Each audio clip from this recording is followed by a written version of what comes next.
The Cleveland Cavaliers are the only team I do not actually have a grade on, but I know that they just agreed to an extension with Donovan Mitchell. Um, Now, what was the exact details? Yeah, so 3-year, $150 million contract to stay with the team. For me, off the rip, this is probably a B plus grade because I was not even sure that the Cavs are going to be able to keep Donovan Mitchell on the roster. I don't know what you're going to place it at because I think Donovan Mitchell is an incredibly good player who, again, I wasn't sure if they were going to keep him around or not. So B plus is what for the re-signing the extension of Donovan Mitchell is going to be. Bringing back the Spider. Yep. Yeah, it's fairly simple here. There's been a lot of talk about certain players not signing extensions. Donovan Mitchell. They've talked about Donovan Mitchell for a couple of years now, and Yeah. this offseason, the big one that people are talking about, at least in our neck of the woods, is De'Aaron Fox saying that he's not going to sign an extension yet.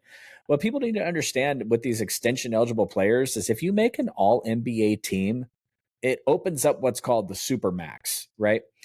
Look at what Tatum just got paid. That's not some masterminded negotiation that Tatum and his agent put together. That's just literally the mathematics on what he can be paid due to the supermax. Yep. If Donovan Mitchell had made an extra all NBA team, right? His extension level that he would have qualified for would have been a certain amount. So Yep. when he sits back and says, "Oh, I'm not extending this offseason, I'm not extending this," it's just a money move. De'Aaron Fox would be an idiot to extend his contract this year, knowing if he makes all NBA next year, he gets paid even more. That's all Yeah. it is. Like team players, people have to stop freaking out when these players come out and say, "Oh, I'm not signing an extension." It's just money. It's just Right. if they can make an all NBA team, the extension they can get goes up a massive amount of money.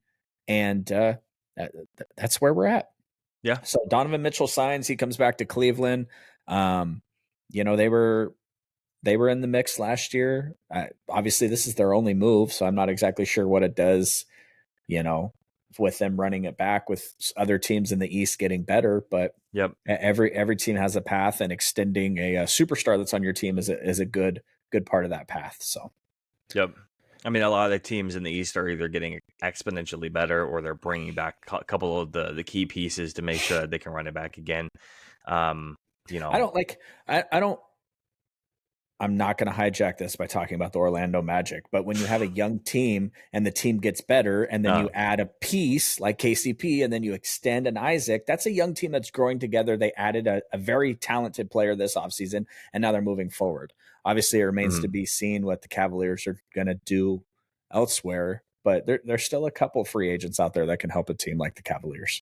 Yeah, and there's still questions about him and Garland and how much that's actually going to work out moving forward, just because of the play styles and how much they can actually mesh. And there's a lot of those conversations I feel like with a lot of backcourts, high volume, high scoring backcourts with guys who like to have the ball in their hand or need to have the ball in their hand. I'm not sure how they're gonna actually work out, but you know, a move for Darius Garland to another place is very, very it's real. It's an expectation that might actually become reality.